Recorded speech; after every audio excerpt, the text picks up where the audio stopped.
Hello po. Yung nakikita niyo po dyan, aking mga madam, mga bossing, yan po yung panambak sa likod na pwede po natin gawing hanap buhay din po sa mga nagtatanong po sa amin about sa pwedeng pagkakitaan o hanap buhay. Isa po yan, mga madam, na maganda ang kita na maliit lang din ang puhunan.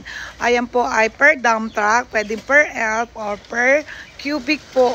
Ang panambak po ay mas mura at iba-ibang klase po ang panambak. May panambak po na mas walang kasamang lupa. May panambak po na tulad niyan na may lupa. Meron din po kami mga binabiyahe na garden soil, buhangin at graba, at buhangin na pang binistay. Meron din po tayo.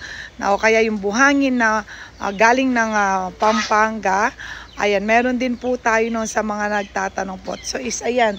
At kung makikita nyo po, yung isa po na nasa likod ko, yan po yung ating white sand, mga madam ko.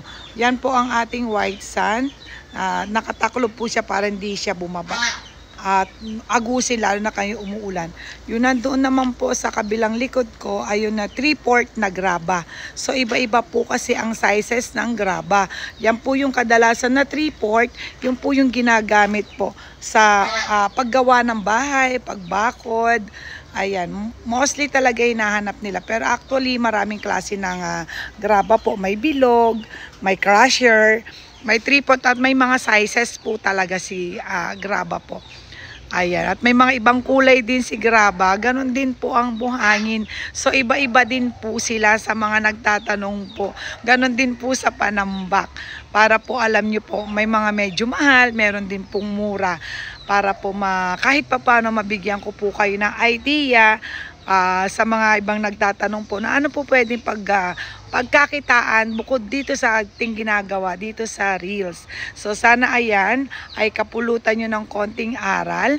Ayan po, so may buhangin, may panambak, may 3/4 or graba na ginagamitan din natin ng maliit na backhoe pang-akyat po sa buhangin sa mini dump para mas hindi na po kailangan ng maraming helper, para idadump na lang po. Tapos dump truck naman po, yun naman po yung naghahakot ng mga buhangin graba at nagdi-deliver po sa mga area na nag-o-order po ng mga ganyan po. Ayan po. Okay? Sana po ay nasagot ko yung ibang katanungan at sa mga gusto rin na kumita mag-ahente ng aming mga binabiyahe ay pwede po rin po kayong kumita. So PM nyo lang po ako para matulungan ko rin po kayo at maituro ko rin po sa inyo ang konting diskarte po sa ating ginagawa pong hanap buhay. Maraming salamat po ulit sa inyong lahat.